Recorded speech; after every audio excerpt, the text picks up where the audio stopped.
ಆತ್ಮೀಯ ವಿದ್ಯಾರ್ಥಿಗಳೇ, ಎಲ್ಲರಿಗೂ ಕೂಡ ಮಧ್ಯಾಹ್ನದ ಶುಭಾಶಯಗಳನ್ನು ತಿಳಿಸುತ್ತಾ ನಾವು ಈ ದಿನ ಇಂದಿನ ಅವಧಿಯಲ್ಲಿ ಕೇಂದ್ರ ಸರ್ಕಾರದ ಬಗ್ಗೆ ತಿಳ್ಕೊಂಡಿದ್ವಿ.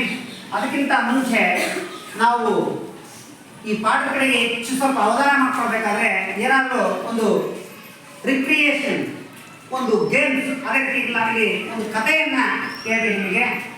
ನೋಡಿ, ಹಿಂದೆ ಪುರಾತನ ಕಾಲದಲ್ಲಿ ಹಳ್ಳಿಗಳಲ್ಲಿ ಊರಿನ ಪಟೇಲರು, ಜಮೀನ್ದಾರರು ಮತ್ತು ಶಾನುಭೋಗರು ಊರಿನ ಆಗು ಹೋಗುಗಳನ್ನ ಅವರೇ ನೋಡ್ಕೊಳ್ತಾ ಇದ್ರು. ಹೀಗೆ ನೋಡ್ಕೊಳ್ತಾ ಇರುವಾಗ ಹಂತ ಹಂತವಾಗಿ ಸಮಾಜ ಬದಲಾದಂತೆ ಇಲ್ಲಿ ಆ ಶಾನುಭೋಗರ, ಜಮೀನ್ದಾರರ ಅಂದರೆ ಶ್ರೀಮಂತರ ಮತ್ತು ಪುರೋಹಿತರ ಒಂದು ಏನು ರಾಜಕೀಯ ಅಸ್ಥಿರತೆ ಕಡಿಮೆ ಆಗ್ತಾ ಬಂತು, ಅಂದರೆ ರಾಜಕೀಯ ಅಸ್ತಿತ್ವ ಕಡಿಮೆ ಆಗ್ತಾ ಬಂತು. ಹಾಗೆ ಕಾನೂನುಗಳು ಬದಲ ಹಾಗೆ ನಾವೆಲ್ಲರೂ ಕೂಡ ಮತಗಳನ್ನು ಚಲಾಯಿಸಲಿಕ್ಕೆ ಸ್ಟಾರ್ಟ್ ಮಾಡಿದ್ವಿ. ನಮ್ಮಲ್ಲೇ ಒಬ್ಬ ವ್ಯಕ್ತಿಯನ್ನು ಆಯ್ಕೆಯನ್ನು ಮಾಡಿ ಅವರ ಮೂಲಕ ನಾವು ಆಡಳಿತವನ್ನು ಮಾಡಲಿಕ್ಕೆ ಸ್ಟಾರ್ಟ್ ಮಾಡಿದ್ವಿ, ಅಂದರೆ ಪ್ರಾರಂಭಿಸಿದ್ವಿ. ಈ ರೀತಿ ಪ್ರಾರಂಭವಾಗಿ ಆ ಒಂದು ಹಳ್ಳಿಗಳಲ್ಲಿ ಗ್ರಾಮ ಪಂಚಾಯತಿಗಳ ಅಸ್ತಿತ್ವಕ್ಕೆ ಬಂದರೆ, ನಗರಗಳಲ್ಲಿ ಅಂದರೆ ಸಿಟಿಗಳಲ್ಲಿ ನಗರಸಭೆ, ಪಟ್ಟಣ ಪಂಚಾಯಿತಿ, ಮಹಾನಗರ ಪಾಲಿಕೆ, ಪುರಸಭೆಗಳ ಅಸ್ತಿತ್ವಕ್ಕೆ ಬಂದರೆ, ಹಾಗೆ ಗ್ರಾಮ ಪಂಚಾಯತಿ ಬಿಟ್ಟು ತಾಲೂಕಿನ ಇಡೀ ಹಳ್ಳಿಗಳಲ್ಲಿ ತಾಲೂಕ್ ಪಂಚಾಯಿತಿ, ಜಿಲ್ಲೆಯಲ್ಲಿ ಜಿಲ್ಲಾ ಪಂಚಾಯಿತಿ ಅಸ್ತಿತ್ವಕ್ಕೆ ಬಂದು, ರಾಜ್ಯದಲ್ಲಿ ಕೂಡ ಕೆಲವಾರು MLAಗಳನ್ನು ಆಯ್ಕೆ ಮಾಡಿ ಸರ್ಕಾರ ರಚನೆ ಮಾಡಿದ್ವಿ. ಈ ರೀತಿ ರಚನೆ ಆಗ್ತಾ ಬಂದರೆ ಕೇಂದ್ರದಲ್ಲಿ ಕೂಡ ಕೇಂದ್ರ ಒಂದು ಸರ್ಕಾರ ರಚನೆ ಅಸ್ತಿತ್ವ ಬಂತು. ಈ ರೀತಿಯಾಗಿ ಚುನಾವಣೆ ಮೂಲಕ ನಾವೆಲ್ಲರೂ ಕೂಡ ಈ ರೀತಿಯಾದಂಥ ವ್ಯಕ್ತಿಗಳನ್ನು ಆಯ್ಕೆ ಅವರ ಮೂಲಕ ಜನರ ಪರವಾಗಿ ಪ್ರತಿನಿಧಿಗಳ ಆಳ್ವಿಕೆ ಮಾಡುವಂಥ ಸರ್ಕಾರವನ್ನ ನಾವು ಈಗ ಜಾರಿಗೆ ತಂದಿದ್ದೇವೆ. ಹಾಗಾಗಿ ಈ ಒಂದು ನಮ್ಮ ರಾಜ್ಯದಲ್ಲಿ ಆಗಿರ್ಬೋದು, ನಮ್ಮ ದೇಶದಲ್ಲಿ ಆಗಿರ್ಬೋದು, ಪ್ರಜೆಗಳಿಂದ ಪ್ರಜೆಗಳಿಗೋಸ್ಕರ ಪ್ರಜೆಗಳೇ ಆಳ್ವಿಕೆ ಮಾಡುವಂತಹ ಸರ್ಕಾರಗಳು ಇರೋದು ಮಾಡ್ತೀವಿ. ನಾವು ಆಯ್ಕೆ ಮಾಡಿದ ಪ್ರತಿನಿಧಿಗಳು ಇಲ್ಲಿ ಸರ್ಕಾರವನ್ನ ಆಳ್ವಿಕೆಯನ್ನು ಮಾಡ್ತಾರೆ ನಮ್ಮ ಪರವಾಗಿ, ಅಲ್ವಾ? ಹಾಗಾದ್ರೆ ಈಗ ನಿಮಗೆ ಈ ಒಂದು ಸಂಕ್ಷಿಪ್ತ ಮಾಹಿತಿ ನಿಮಗೆ ಗೊತ್ತಾಯಿತು. ಹಾಗಾದ್ರೆ ಈಗ ಕೇಂದ್ರ ಸರ್ಕಾರದಲ್ಲಿ ಅಧಿಕಾರದಲ್ಲಿರುವಂತಹ ಪಕ್ಷ ಯಾವುದು? ಯಾರು ಗೊತ್ತಿದ್ದರು? ಕೇಂದ್ರದಲ್ಲಿ ನಾವೆಲ್ಲ ಇಷ್ಟ ಅಂಶ ಮಾಡಿದ್ವಿ. ಕೇಂದ್ರದಲ್ಲಿ ಯಾವ ಸರ್ಕಾರ ಈಗ ಅಧಿಕಾರದಲ್ಲಿದೆ? ಬಿಜೆಪಿ. ಎತ್ತಿದ ಒಬ್ಬರೇ ಕೈ ಗೊತ್ತಿದ್ರೆ ತಪ್ಪಸರಿ ಆಮೇಲೆ ಅಂದ್ರೆ ಬಿಜೆಪಿ ನೇತೃತ್ವ ಸರ್ಕಾರನ ಬರೀ ಬಿಜೆಪಿ ಅದು ತಪ್ಪು. ಬಿಜೆಪಿ ನೇತೃತ್ವ ಸರ್ಕಾರ ಬೇರೆ ಯಾರು ಹೇಳ್ತೀವಿ? ಬೇರೆ ಎತ್ತಿದ್ರೆ ಮತ್ತೆ ಯಾರಾದ್ರೆ ಬಿಜೆಪಿ ಜೊತೆಗೆ ಒಂದು ಬಿಜೆಪಿ ಇನ್ನಿಬ್ಬರು ಯಾರು ಪ್ರಮುಖವಾಗಿ ನಮ್ಮ ಪಕ್ಕದ ರಾಜ್ಯ ಹೋಗಿ ಈ ಒಂದು ಸರ್ಕಾರವನ್ನು ಏನಂತ ಕರೀತಾರೆ? ನಾವು ಹೇಳಿದ್ದೀವಿ 2-3 ಪಕ್ಷಗಳು ಸೇರಿ ರಚನೆ ಮಾಡುವ ಸರ್ಕಾರವನ್ನು ಏನಂತ ಕರೀತಾರೆ? ಯಾಕೆ ಗೊತ್ತು? ಹೇಳಿ, ತಪ್ಪು ಹೇಳಪ್ಪ. ತಪ್ಪರೇ ಯಾಕಂದ್ರೆ 2-3 ಸ್ಟೇಟ್ ಮಾಡೋದನ್ನ ಕೇಂದ್ರ ಸರ್ಕಾರದಲ್ಲೇ 2-3 ಪಕ್ಷಗಳಿವೆ. ಏನು 11 ಪಕ್ಷಗಳ ದೊಡ್ಡದು ಅಂದ್ರೆ ಪ್ರಮುಖವಾಗಿ 2-3 ಏನಂತ ಕರೀತಾರೆ? ಅಲ್ಲ ಕಾಂಗ್ರೆಸ್ ವಿರೋಧ ಪಕ್ಷ. ಓಕೆ, ಗೊತ್ತಿಲ್ಲ. ಸಮ್ಮಿಶ್ರ ಸರ್ಕಾರ ಅಂತ ಕರೀತಾರೆ. ಸಮ್ಮಿಶ್ರ ಸರ್ಕಾರ ಅಂತ ಕರಿತೀವಿ. ಆಂಧ್ರ ಪ್ರದೇಶದ ತೆಲುಗುದೇಶಂ ಪಕ್ಷ, ಹಾಗೆ ಬಿಹಾರದ RJD ಪಕ್ಷ, ಇವು ಬಿಜೆಪಿ ಪಕ್ಷ, ಇವುಗಳ ನೇತೃತ್ವದಲ್ಲಿ ಈಗ ಕೇಂದ್ರದಲ್ಲಿ ಸರ್ಕಾರ ರಚನೆ ಆಗಿದೆ. ಇನ್ನು ಸಮ್ಮಿಶ್ರ ಸರ್ಕಾರ ಅಂತ ಕರಿತೀವಿ. ಹಾಗೆ ಹಿಂದೆ ಪುರಾತನ ಕಾಲದಲ್ಲಿ ಹಳ್ಳಿಗಳಲ್ಲಿ ಯಾರು ನ್ಯಾಯವನ್ನ ಅಥವಾ ರಾಜಕೀಯವಾಗಿ ಆಡಳಿತವನ್ನು ನಡೆಸಿದ್ರು? ಹಿಂದೆ ಹಳ್ಳಿಗಳಲ್ಲಿ ಬಹಳ ವರ್ಷಗಳ ಹಿಂದೆ ಗೌಡ್ರು ಮತ್ತೆ ಜೊತೆಗೆ ಅಲ್ಲೇ ಗೌಡ್ರು ಹಳ್ಳಿಗಳಲ್ಲಿ ಈಗ ಹೇಳಿದ್ದೇನೆ ನಾನು ಕಥೆ ಇಲ್ಲ. ಗೌಡ್ರು ಒಬ್ರು ಹೇಳ್ಬೇಕು. ಓಕೆ, ಹೇಳಪ್ಪ. ಜಮೀನ್ದಾರರು, ಗೌಡ್ರು, ಶಾಂಬೌಡ್ರು, ಪಟೇಲರು ರಾಜಕೀಯ ಅಂದ್ರೆ ಈ ನ್ಯಾಯಗಳು ಏನಾದ್ರೆ ಗುಣ ಸಮಸ್ಯೆ ಬಂದ್ರೆ ಅವರು ರಾಜಕೀಯವಾಗಿ ಭಾಗವಹಿಸ್ತಿದ್ರು, ಅಲ್ವಾ? ಹಾಗಾದ್ರೆ ಈಗ ಈ ಒಂದು ನಮ್ಮ ಒಂದು ಇರೋದ್ರಲ್ಲಿ ನಾವು ಈ ಒಂದು ಭಾಗಗಳಲ್ಲಿ ನಾವು ನೋಡ್ತಾ ಇದ್ದೇವೆ. ಆ ರೀತಿಯಾಗಿ ಒಂದು ಇವತ್ತಿನ ಕರ್ನಾಟಕದ ಮುಖ್ಯಮಂತ್ರಿ ಯಾರು?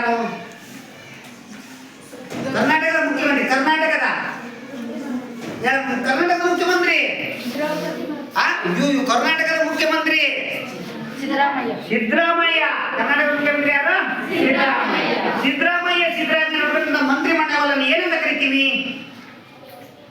ಸಿದ್ದರಾಮಯ್ಯ ಒಳಗೊಂಡಂತ ಮಂತ್ರಿಮಂಡಲ, ರಾಜ್ಯಪಾಲರು ಒಳಗುವ ಒಟ್ಟಾರೆ ನಾವು ಏನಂತ ಕರಿತೀವಿ?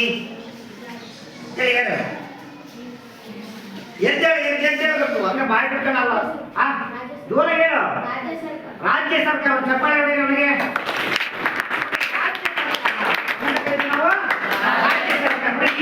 ರಾಜ್ಯ ಸರ್ಕಾರದ ಬಗ್ಗೆ ಅಧ್ಯಯನ ಮಾಡೋಣ. ಯಾವ ಸರ್ಕಾರದ ಬಗ್ಗೆ ಅಧ್ಯಯನ ಮಾಡೋಣ? ರಾಜ್ಯ ಸರ್ಕಾರ. ಈ ಒಂದು ರಾಜ್ಯಶಾಸ್ತ್ರದ ಒಂದು ಕೇಂದ್ರ ಸರ್ಕಾರ ಬರುವಂತ ರಾಜ್ಯ ಸರ್ಕಾರದ ಬಗ್ಗೆ ಅಧ್ಯಯನವನ್ನ ಈ ದಿನ ನಾವು ಮಾಡೋಣ. ನೋಡಿ, ರಾಜ್ಯದಲ್ಲಿ ಮತ್ತು ಕೇಂದ್ರದಲ್ಲಿ ನಾವು ಹಾಜರಾದಂತ ವ್ಯಕ್ತಿಗಳು ಅಂದ್ರೆ MLA MP ಗಳು ನಮ್ಮ ಪರವಾಗಿ ಸರ್ಕಾರದಲ್ಲಿ ಪಾಲ್ಗೊಂಡು ಅಧಿಕಾರವನ್ನ ಚಲಾಯಿಸ್ತಾರೆ ಅನ್ನೋದನ್ನ ನೆನಪಿಟ್ಕೊಡ್ರಿ. ಈಗಾಗಲೇ ನಿಮಗೆ ಗೊತ್ತಿದೆ. ಹಾಗಾಗಿ ನಮ್ಮ ರಾಜ್ಯದಲ್ಲಿ ಎಷ್ಟು ರಾಜ್ಯಗಳಿವೆ? ಯಾರು ಹೇಳ್ತೀರಿ? ಎದ್ದೇಳಬೇಕು, ಬಾಯಿನ ಕೈ ಎತ್ತಬೇಕು. 28 ರಾಜ್ಯಗಳಿವೆ. ಓಕೆ, ಎಷ್ಟು ಕೇಂದ್ರಾಡಳಿತ ಪ್ರದೇಶಗಳಿವೆ? ಹೇಳಮ್ಮ. 8 28 8 ಒಂದು ರಾಜ್ಯದ ಒಟ್ಟು 9 ಇದೆ. ನೋಡಿ, ನಾವು ನೋಡಿದ್ರೆ ಭಾರತದಲ್ಲಿ ವೆರಿ ಗುಡ್. ಭಾರತದಲ್ಲಿ 28 ರಾಜ್ಯ ಮತ್ತು 8 ಕೇಂದ್ರಾಡಳಿತ ಪ್ರದೇಶಗಳಿವೆ ಮತ್ತು ಒಂದು ದೇಶದ ರಾಜಧಾನಿ. ಯಾವ ದೇಶದ ರಾಜಧಾನಿ? ದೆಹಲಿ. ಇದು ಕೂಡ ಕೇಂದ್ರದ ಪ್ರದೇಶ. ಆದ್ರೆ ಇದಕ್ಕೆ ರಾಜ್ಯದ ಸ್ಥಾನಮಾನವನ್ನು ನೀಡಿ ಅದನ್ನು ಸ್ವಲ್ಪ ಮುಂದುವರೆದಿದೆ. ಒಟ್ಟು 8 ಕೇಂದ್ರಾಡಳಿತ ಪ್ರದೇಶಗಳು, 28 ರಾಜ್ಯಗಳು. ಅದರಲ್ಲಿ ನಮ್ಮ ಕರ್ನಾಟಕವೂ ಕೂಡ ಒಂದು ನೆನಪಿರುತ್ತದೆ. ಕರ್ನಾಟಕ ಕೂಡ ಒಂದು. ಹಲವಾರು ರಾಜ್ಯಗಳಿವೆ, ಅದರಲ್ಲಿ ಕರ್ನಾಟಕ ಕೂಡ ಒಂದು. ಹಾಗಾದ್ರೆ ಈ ಒಂದು ರಾಜ್ಯ ಸರ್ಕಾರ ತನ್ನ ಅಧಿಕಾರವನ್ನ ಯಾವುದರ ಮೂಲಕ ಚಲಾಯಿಸುತ್ತದೆ? 3 ಅಂಶಗಳ ಮೂಲಕ ಚಲಾಯಿಸುತ್ತದೆ. ಯಾವ್ಯಾವು ಹೇಳಲ್ಲ? ಶಾಸಕಾಂಗ, ಕಾರ್ಯ. ಇನ್ನು ಮುಂದೆ ಇರಲಿ. ಶಾಸಕಾಂಗ, ಹೇಳ್ಬೇಕಂದ್ರೆ ಶಾಸಕಾಂಗ, ಕಾರ್ಯಾಂಗ ಮತ್ತು ನ್ಯಾಯಾಂಗ. ನೋಡಿ, ಇಲ್ಲೇನು ಮಾಡಿ, ರಾಜ್ಯ ಸರ್ಕಾರ ನೆನಪಿಟ್ಕೊಡ್ರಿ. ರಾಜ್ಯ ಸರ್ಕಾರ ತನ್ನ ಅಧಿಕಾರವನ್ನ ಯಾವುದ್ರ ಮೂಲಕ? ಶಾಸಕಾಂಗ, ಕಾರ್ಯಾಂಗ ಮತ್ತು ನ್ಯಾಯಾಂಗದ ಮೂಲಕ ಅಧಿಕಾರವನ್ನು ಏನ್ ಮಾಡುತ್ತೆ? ಅಧಿಕಾರವನ್ನ ಚಲಾಯಿಸುತ್ತದೆ. ನೆನಪಿಟ್ಕೊಡ್ರಿ. ನಿಮ್ಗೆ ಈಗಾಗಲೇ ಗೊತ್ತಿದೆ ಶಾಸಕಾಂಗ ಎಂದರೆ ಏನು ಅಂತ ಪ್ರಶ್ನೆ ಏನಾಗ್ತದೆ ನಿಮ್ಗೆ ಗೊತ್ತಾಗುತ್ತೆ. ಅಂದ್ರೆ ಶಾಸಕಾಂಗ ಅಂದ್ರೆ ಏನು? ಯಾರು ಹೇಳ್ತೀವಿ? ಶಾಸಕಾಂಗ ಅಂದ್ರೆ ಏನು? ಶಾಸಕಾಂಗ ಅಂದ್ರೆ ಏನು ಗೊತ್ತಿಲ್ಲ. ಓಕೆ, ಶಾಸನಗಳನ್ನ ರಚನೆ ಮಾಡುವ ಅಂಗವೇ ಶಾಸಕಾಂಗ. ಕಾರ್ಯಾಂಗ ಅಂದ್ರೆ ಒಬ್ರು ಹೇಳ್ಬೇಕು. ಯಾರಾದ್ರು ತಪ್ಪ ಸರಿನಾ? ಶಾಸನಗಳು ಮಸೂದೆಗೆ ಬರ್ತವಲ್ಲ, ಅವು ಮಸೂದೆಗಳನ್ನ ಕಾರ್ಯರೂಪಕ್ಕೆ ತರುವುದೇ ಕಾರ್ಯಾಂಗ. ನ್ಯಾಯಾಂಗ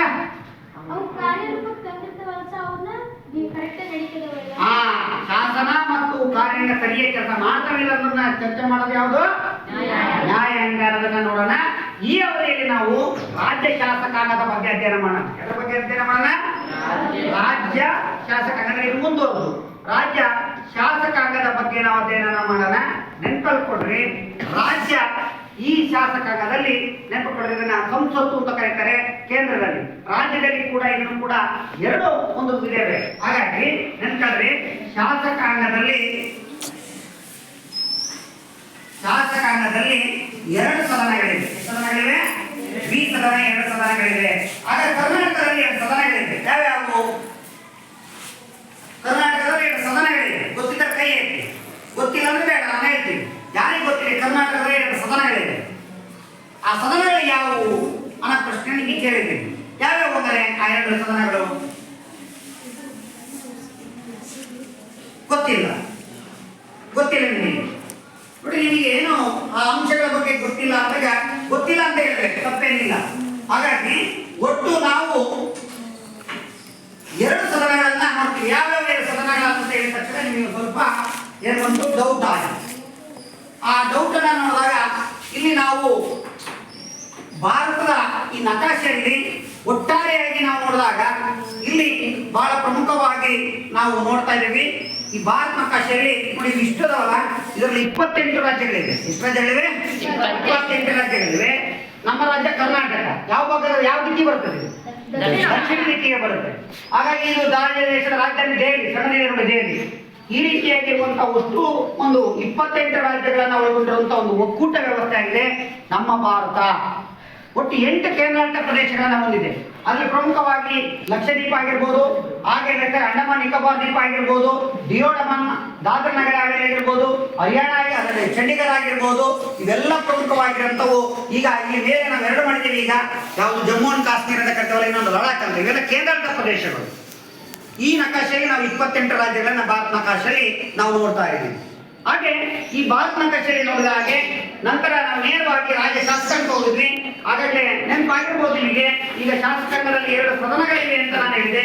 ಹಾಗಾದ್ರೆ 2 ಸದನಗಳು ಯಾವುವು ಅನ್ನೋ ಪ್ರಶ್ನೆ ನಿಮ್ಗೆ ಕೇಳಿದೆ, ಗೊತ್ತಿಲ್ಲ. ಓಕೆ, ನಾನು ಹೇಳ್ಬಿಡ್ತೀನಿ. 2 ಸದನಗಳಿವೆ, ಒಂದು ವಿಧಾನಸಭೆ, ಇನ್ನೊಂದು ವಿಧಾನ ಪರಿಷತ್. ವಿಧಾನಸಭೆ, ಇನ್ನೊಂದು ವಿಧಾನ ಪರಿಷತ್. ಈ ವಿಧಾನ ಪರಿಷತ್ ಎಲ್ಲ ರಾಜ್ಯಗಳಿಲ್ಲ. ಎಷ್ಟು ರಾಜ್ಯಗಳಿದೆ ಅಂತ ನಿಮಗೆ ಗೊತ್ತಿದೆ? ವಿಧಾನ ಪರಿಷತ್ತು ಎಷ್ಟು ರಾಜ್ಯಗಳಲ್ಲಿದೆ ಗೊತ್ತಿಲ್ಲ. ನೋಡಿ, ನೆನಪಲ್ಲಿಟ್ಕೊಳ್ರಿ. ವಿಧಾನಸಭೆಯನ್ನ ಮೇಲ್ಮನೆ ಕೆಳಮನೆ ಅಂತ ಕರೆದ್ರೆ, ವಿಧಾನ ಪರಿಷತ್ತನ್ನ ಮೇಲ್ಮನೆ ಅಂತ ಕರೀತಾರೆ. ಏನಂತ ಕರೀತಾರೆ? ಮೇಲ್ಮನೆ ಅಂತ ಕರೀತಾರೆ. ನೆನಪಲ್ಲಿಟ್ಕೊಳ್ರಿ. ವಿಧಾನ ಒಂದು ಸಭೆಯನ್ನ ಕೆಳಮನೆ ಅಂತ ಕರೆದ್ರೆ, ವಿಧಾನ ಪರಿಷತ್ತನ್ನ ಮೇಲ್ಮನೆ ಅಂತ ಕರೀತಾರೆ. ಹಾಗಾಗಿ ಈ ವಿಧಾನ ಪರಿಷತ್ತು ನಮ್ಮ ಭಾರತದಲ್ಲಿ ಎಲ್ಲಾ ರಾಜ್ಯಗಳಲ್ಲಿಲ್ಲ, ಕರ್ನಾಟಕದಲ್ಲಿ ಇದೆ. ಅದ್ರ ಜೊತೆಗೆ 6 ರಾಜ್ಯಗಳಲ್ಲಿದೆ. ಎಷ್ಟು ರಾಜ್ಯಗಳಲ್ಲಿದೆ? 6 ರಾಜ್ಯಗಳಲ್ಲಿದೆ. ಎಷ್ಟು ರಾಜ್ಯಗಳಲ್ಲಿದೆ? 6 ರಾಜ್ಯಗಳಲ್ಲಿದೆ ಅನ್ನೋದನ್ನ ನೆನ್ಪಡ್ಕೊಡ್ರಿ. ಎಷ್ಟು ರಾಜ್ಯಗಳಿಗೆ ಜನರಲ್ ಆಗಿ ನೆನ್ಪಡ್ಕೊಳ್ಬೇಕು. ಮೊದಲ 5 ರಾಜ್ಯ ಇತ್ತು, ಈಗ ಎಷ್ಟು ರಾಜ್ಯ ಆಗಿದೆ? 6. ಯಾಕಂದ್ರೆ ಆಂಧ್ರ ಪ್ರದೇಶವನ್ನು 2 ರಾಜ್ಯಗಳನ್ನಾಗಿ ಮಾಡಿದೀವಿ. ಅದು ಒಂದು ಸೀಮಾಂಧ್ರ ಅಂತ ಮಾಡಿದ್ವಿ, ಅದು ಆಂಧ್ರ ಪ್ರದೇಶ ಅಂತ ಹೆಸರು ಹೇಳಿದ್ರೆ, ಇನ್ನೊಂದು ತೆಲಂಗಾಣ ಅನ್ನೋದನ್ನ ನೆನಪಲ್ಲಿಟ್ಕೊಡ್ರಿ. ಒಟ್ಟು 6 ರಾಜ್ಯಗಳಲ್ಲಿ ಏನಿದೆ? ವಿಧಾನ ಪರಿಷತ್ ಇದೆ ಅನ್ನೋದನ್ನ ನೆನಪಲ್ಲಿಟ್ಕೊಡ್ರಿ. ಹಾಗೆ ಈಗ ನೇರವಾಗಿ ನಾವು ವಿಧಾನಸಭೆಗೆ ಬರೋಣ. ಯಾವುದು ಬರೋಣ? ವಿಧಾನಸಭೆಗೆ ಬರೋಣ. ಈಗ ನಿಮಗೊಂದು ಪ್ರಶ್ನೆ, ಕರ್ನಾಟಕದ ವಿಧಾನಸಭೆಯಲ್ಲಿ ಎಷ್ಟು ಜನರಿದ್ದಾರೆ? MLA ಎಷ್ಟು ಜನರಿದ್ದಾರೆ? ಕರ್ನಾಟಕ ಮೊನ್ನೆ ನಾವು ನೋಡಿದ್ವಿ. ಆಯ್ತು, ಹೋಗ್ಲಿ, ಬಿಡಬೇಡ.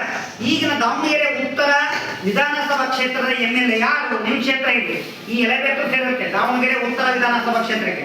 ಹಂಗಾರೆ ದಾವಣಗೆರೆ ಉತ್ತರ ವಿಧಾನಸಭಾ ಕ್ಷೇತ್ರದ MLA ಯಾರು? ಗೊತ್ತಿದ್ರೆ ಕೈ ಎತ್ತಿ. ಗೊತ್ತಿದ್ರೆ ತಪ್ಪ ಚಿಂತೆ ಇಲ್ಲ, ಹೇಳ.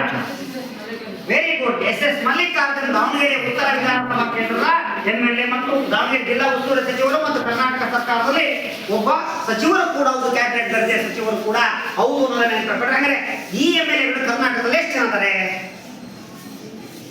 ಕರ್ನಾಟಕದಲ್ಲಿ ಎಷ್ಟು ಜನ ಇದ್ದಾರೆ ಗೊತ್ತಿಲ್ಲ. ಓಕೆ, 224 ಸದಸ್ಯರಿದ್ದಾರೆ. ಎಷ್ಟು ಜನ ಇದ್ದಾರೆ? 224 ವಿಧಾನಸಭಾ ಸದಸ್ಯರಿದ್ದಾರೆ. ಎಷ್ಟು ಜನ? 224 ವಿಧಾನಸಭಾ ಸದಸ್ಯರು ಇದ್ದಾರೆ ಅಂತ ನೆನಪಲ್ಲಿಟ್ಕೊಡ್ರಿ. ಕರ್ನಾಟಕದಲ್ಲಿ ಎಷ್ಟು ಜನ ಇದ್ದಾರೆ? 224 ವಿಧಾನಸಭಾ ಸದಸ್ಯರು ಇದ್ದಾರೆ ಅನ್ನೋದನ್ನ ನೆನಪಲ್ಲಿಟ್ಕೊಡ್ರಿ. ಎಷ್ಟು ಜನ ಇದ್ದಾರೆ? 221 ಇದ್ದಾರೆ. ಆದ್ರೆ ಸಂವಿಧಾನದಲ್ಲಿ ನಾವು ನೋಡಿದಾಗ ಕರ್ನಾಟಕದಲ್ಲಿ ಇಷ್ಟಿದಾಗ ಒಂದು ರಾಜ್ಯದಲ್ಲಿ 500 ಸದಸ್ಯರಿರ್ಬೇಕು. ಎಷ್ಟಿರ್ಬೇಕು? 500 ಇರಬೇಕು. ರಾಜ್ಯದಲ್ಲಿ ಅದಕ್ಕಿಂತ ಜಾಸ್ತಿ ಇರಂಗಿಲ್ಲ ಸಂವಿಧಾನ ಪ್ರಕಾರ. ಕಡಿಮೆ ಅಂದ್ರೆ ಎಷ್ಟಿರ್ಬೇಕು? ಕಡಿಮೆ ಎಷ್ಟಿರ್ಬೇಕು? 60 ಇರಬೇಕು. ನೆನ್ಪಿಡ್ತಾರೆ. ಕಡಿಮೆ ಎಷ್ಟಿರ್ಬೇಕು? 60. ಆದ್ರೆ ನಮ್ಮ ದೇಶದ ಸಿಕ್ಕಿಂ ರಾಜ್ಯದಲ್ಲಿ ಈಶಾನ್ಯ ರಾಜ್ಯ ಇದ್ದಾರೆ. ಈಶಾನ್ಯ ರಾಜ್ಯ ಸಿಕ್ಕಿಂನಲ್ಲಿ ಕೇವಲ 32 ಸದಸ್ಯರಿದ್ದಾರೆ. ಎಷ್ಟಿದ್ದಾರೆ? 32 ರಾಜ್ಯದಲ್ಲಿದ್ದಾರೆ. 32 ಸದಸ್ಯರ MLAಗಳು ಯಾವ ರಾಜ್ಯದಲ್ಲಿ? ಸಿಕ್ಕಿಂನಲ್ಲಿ ಕೇವಲ 32 ಇದ್ದಾರೆ. ಅದು ಒಂದು ರಾಜ್ಯ ಆಗಿದೆ. ಸಂವಿಧಾನದಲ್ಲಿ ಇದಕ್ಕೆ ವಿಶೇಷ ಮಾನ್ಯತೆ ಕೊಟ್ಟು ನಾವು 32 MLAಗಳಿದ್ರೂ ಕೂಡ ಒಂದು ರಾಜ್ಯವನ್ನಾಗಿ ಮಾಡಿದ್ದೀವಿ. ಯಾಕಂದ್ರೆ ಅಲ್ಲಿ ಗಡಿನಾಡು ಒಂದು ಗುಡ್ಡ ಬೆಟ್ಟಗಳಿಂದ ಕೂಡಿದಂತಹ ಒಂದು ಆದಿವಾಸಿಗಳ ಜನಾಂಗ ಇರುವಂತ ಆ ಈಶಾನ್ಯ ಒಂದು ಬೆಟ್ಟ ಗುಡ್ಡಗಳು ಇರುವಂತ ಜಾಗ ಕಡಿಮೆ ಜನ ಇರ್ತಾರೆ. ಹಾಗಾಗಿ 32. ನಮ್ಮ ಮಲೆನಾಡಲ್ಲಿ ಬಹಳ ಕಡಿಮೆ ಜನ. ಹಾಗಾಗಿ ಅಲ್ಲೆಲ್ಲ ಶಾಲೆಗಳು 7-8 ಹುಡುಗರು ಇರ್ತಾರೆ. ಆ ರೀತಿಯಾಗಿರುವಂತಹ ಒಂದು ಅಂಶವನ್ನ ನಾವಿಲ್ಲಿ ನೋಡ್ತಾ ಇದೀವಿ. ಹಾಗೆ ನನಗಾಗಲೇ ಹೇಳಿದ್ರಲ್ಲ, ಭಾರತದಲ್ಲಿ ಅಷ್ಟು ಇದಕ್ಕೆ ನೋಡ್ತಾನಂದ್ರೆ ಕರ್ನಾಟಕದ ವಿಧಾನಸಭೆಯಲ್ಲಿ 224 ವಿಧಾನಸಭಾ ಸದಸ್ಯರಿದ್ದಾರೆ. ಅದರಲ್ಲಿ ನಮ್ಮ SS ಮಲ್ಲಿಕಾರ್ಜುನ್ ಕೂಡ ಒಬ್ಬರು ಅನ್ನೋದನ್ನ ನೆನಪಲ್ಲಿಟ್ಕೊಡ್ರಿ. ಹಾಗಾಗಿ ಜೊತೆಗೆ ಮತ್ತೀಗ ನಾವು ಒಬ್ಬ ಆಂಗ್ಲ ಇಂಡಿಯನ್ ನೇಮಕ ಮಾಡ್ತಿದ್ರು. 225 ಸದಸ್ಯರನ್ನಾಗಿ ಮಾಡ್ತಿದ್ರು. ಆದ್ರೆ ಈಗ ಆಂಗ್ಲ ಇಂಡಿಯನ್ ಇಲ್ಲ ಅನ್ನೋದನ್ನ ನೆನಪಲ್ಲಿಟ್ಕೊಡ್ರಿ. ಅದನ್ನ ರದ್ದು ಮಾಡಲಾಗಿದೆ. 2020ರಿಂದ ಆಂಗ್ಲ ಇಂಡಿಯನ್ ಇಲ್ಲ. ಎಷ್ಟರಲ್ಲಿ 2020ರಲ್ಲಿ ಸಂವಿಧಾನಕ್ಕೆ 104ನೇ ತಿದ್ದುಪಡಿ ಮೂಲಕ ತಿದ್ದುಪಡಿ ಮೂಲಕ ಆಂಗ್ಲೋ ಇಂಡಿಯನ್ ಸದಸ್ಯರನ್ನ ರದ್ದು ಮಾಡಲಾಗಿದೆ. ಏನು ಮಾಡಲಾಗಿದೆ? ರದ್ದು ಮಾಡಲಾಗಿದೆ. ಎಷ್ಟನೇ ವಿಧಿಯ ಪ್ರಕಾರ ಅಲ್ಲ, ಸಂವಿಧಾನದ ಎಷ್ಟನೇ ಒಂದು ತಿದ್ದುಪಡಿ? 104. ಎಷ್ಟನೇ ಇಸ್ವಿಯಲ್ಲಿ? ಈಗ ಆಂಗ್ಲೋ ಇಂಡಿಯನ್ ಇಲ್ಲ, ಮತ್ತೆ 225 224 ಪ್ಲಸ್ ಒಂದು ಈಗಿಲ್ಲ ಅನ್ನೋದನ್ನ ನೆನಪಲ್ಲಿ ನೀವು ಇಟ್ಕೊಳ್ರಿ. ಅದ್ರ ಜೊತೆಗೆ ನೋಡಿ, ನೆನಪಲ್ಲಿ ಕೊಡ್ರಿ, ವಿಧಾನಸಭೆಯಲ್ಲಿ ಕೇವಲ ಇಷ್ಟೇ ಕೊಡದೆ ಇದ್ರ ಜೊತೆಗೆ ಈ ಒಂದು ವಿಧಾನಸಭೆಯಲ್ಲಿ SC ST ಅನುಕೂಲಕ್ಕಾಗಿ ಮೀಸಲಾತಿಯನ್ನು ಕೂಡ ನೀಡಲಾಗಿದೆ. ಅಂದ್ರೆ SC ಜನಾಂಗಕ್ಕೆ ಅಂದ್ರೆ ಹಿಂದುಳಿದ ವರ್ಗಗಳಿಗೋಸ್ಕರ ಅದರಲ್ಲಿ ಬಹಳಷ್ಟು ಹಿಂದೆ ಉಳಿದಂತ ಪರಿಶಿಷ್ಟ ಜಾತಿ ಪರಿಶಿಷ್ಟ ಪಂಗಡದವರಿಗೆ ಮೀಸಲಾತಿಯನ್ನು ನೀಡಲಾಗಿದೆ. ಯಾಕಂದ್ರೆ ಮೀಸಲಾತಿ ಕೊಟ್ಟಂದ್ರೆ ಅವ್ರು ಮುಂದುವರ್ಲಿಕ್ಕೆ ಅನುಕೂಲಕರ ಆಗುತ್ತೆ ಅಂದರೆ ಮೀಸಲಾತಿಯನ್ನ ನೀಡಲಾಗಿದೆ. ನೆನಪಲ್ಲಿ ಕೊಡ್ರಿ. ಹಾಗಾದ್ರೆ ಕರ್ನಾಟಕದ ವಿಧಾನಸಭೆಯಲ್ಲಿ ಎಷ್ಟು ಜನ SC MLAಗಳಿದ್ದಾರೆ ಅಂತ ಯಾರ್ಯಾರು ಗೊತ್ತಾ? ಕರ್ನಾಟಕ ವಿಧಾನಸಭೆಯಲ್ಲಿ ಎಷ್ಟು ಜನ SCಗಳಿದ್ದಾರೆ ಗೊತ್ತಿಲ್ಲ. ನೆನಪಲ್ಲಿ ಕೊಡ್ರಿ. ಕರ್ನಾಟಕದ ವಿಧಾನಸಭೆಯಲ್ಲಿ SC 35 ಜನ ಇದ್ದಾರೆ. ಹಾಗೆ ST ಕ್ಷೇತ್ರ ಎಷ್ಟು ಜನ ಇದ್ದಾರೆ? 15 ಜನ ಸದಸ್ಯರಿದ್ದಾರೆ. ಎಷ್ಟು ಜನ? 15 ಜನ ಸದಸ್ಯರು. ನೆನಪಲ್ಲಿ ಕೊಡ್ರಿ. ಇದು 15 ಜನ ಅಂದ್ರೆ ಇವರು 35 ಜನ. SC ಅಂದ್ರೆ ಶೆಡ್ಯೂಲ್ಡ್ ಕ್ಯಾಸ್ಟ್, ಪರಿಶಿಷ್ಟ ಜಾತಿಗಳು ಅಂತ ಕನ್ನಡದಲ್ಲಿ. ಹಾಗೆ ST ಅಂದ್ರೆ ಪರಿಶಿಷ್ಟ ಪಂಗಡ ಅಂತ. ಆ ರೀತಿಯಾದಂತ ನಾಯಕರನ್ನ ಕರಿತೀವಲ್ಲ, ಇಲ್ಲಿ ಗೋವಿ, ಮಾದಿಗ, ಆದಿ ಕರ್ನಾಟಕ, ಕೊರಚಾಟ ಪ್ರಮುಖವಾಗಿ ಕರಿತೀವಲ್ಲ, ಆ ಜನಾಂಗಗಳಲ್ಲಿ ಇರುವಂತಹ ಮಾತೃತ್ವ ಗೊತ್ತು, ಬೇರೆ ಯಾರು ಇಟ್ಕೊಳ್ಳಲ್ಲ. ಅದು ಹೆಣ್ಣಾಗಿರ್ಬೋದು, ಗಂಡಾಗಿರ್ಬೋದು. ಹಾಗಾಗಿ ಈ ರೀತಿ ಮುಂದೆ 2028ರಲ್ಲಿ ಹೆಣ್ಮಕ್ಳಿಗೋಸ್ಕರ 33% ಮೀಸಲಾತಿಯನ್ನು ತರಲಾಗಿದೆ ಅನ್ನೋದು ಕೂಡ ನೆನಪಿಗೆ ನಿಮಗೆ ತರ್ತಾ ಇದ್ದೀರಿ. ಹಾಗಾಗಿ ಅದು ಈಗಾಗಲೇ ನಾನು ಹೇಳಿದೆ, ಅದು ಎಷ್ಟೇ ತಿದ್ದುಪಡಿ ಪ್ರಕಾರ ಅಂದ್ರೆ 128ನೇ ತಿದ್ದುಪಡಿ ಪ್ರಕಾರ. ಎಷ್ಟನೇ ತಿದ್ದುಪಡಿ ಪ್ರಕಾರ? 128ನೇ ತಿದ್ದುಪಡಿ ಪ್ರಕಾರ ಮಹಿಳೆಯರಿಗೆ ಮೀಸಲಾತಿ 33%. ಎಷ್ಟು? ಶೇಕಡ 33. ಶೇಕಡ 33% ಮೀಸಲಾತಿ ಇದೆ.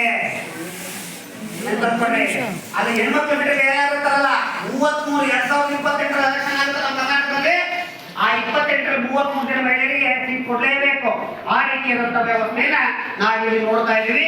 ಆ ಹಿನ್ನೆಲೆ ಬಂದ್ರೆ 224ರಲ್ಲಿ 74 ಜನ ನಾವು ಬಿಟ್ಕೊಡ್ಬೇಕು. ಎಷ್ಟು ಜನ ಬಿಟ್ಕೊಡ್ಬೇಕು? 74 ಜನ ಮಹಿಳೆಯರಿಗೆ ಕರ್ನಾಟಕದಲ್ಲಿ ಬಿಟ್ಕೊಡ್ಬೇಕು. ಈ ರೀತಿಯಾದಂತಹ ಮಹಿಳೆ ಮೀಸಲಾತಿಯನ್ನ ಹೋದ್ರ ಮನೆ ಕೇಂದ್ರ ಸರ್ಕಾರ ಜಾರಿಗೆ ತಂದಿದೆ ಕಳೆದ ಅವಧಿಯಲ್ಲಿ ಅನ್ನೋದನ್ನ ನೆನಪಲ್ಲಿಟ್ಕೊಡ್ರಿ. ಹಾಗಾಗಿ ಇದ್ರ ಜೊತೆಗೆ ನಾವು ನೇರವಾಗಿ ಇಲ್ಲಿ ನೆಕ್ಸ್ಟ್ ಪಾಯಿಂಟ್ ನೋಡೋಣ. ಈ ವಿಧಾನಸಭಾ ಸದಸ್ಯರಾಗಬೇಕು ಅರ್ಹತೆ ಇರಬೇಕು. ಏನ್ಬೇಕು? ಏನೇನು ಅರ್ಹತೆಗಳನ್ನ ಹೊಂದಿರಬೇಕು? ವಿಧಾನಸಭಾ ಸದಸ್ಯರ ನೀವು MLA ಆಗ್ಬೇಕು. ಆಗ ಏನೇನು ಆಗ್ಬೇಕು ಅನ್ನೋದನ್ನ ಒಬ್ಬೊಬ್ಬರು ಯಾರು ಹೇಳ್ತೀವಿ? ಒಂದೇ 7 ಅರ್ಹತೆಗಳಿವೆ. ಯಾರೋ ಒಬ್ಬೊಬ್ಬರು ಒಂದೊಂದು ಹೇಳಿ.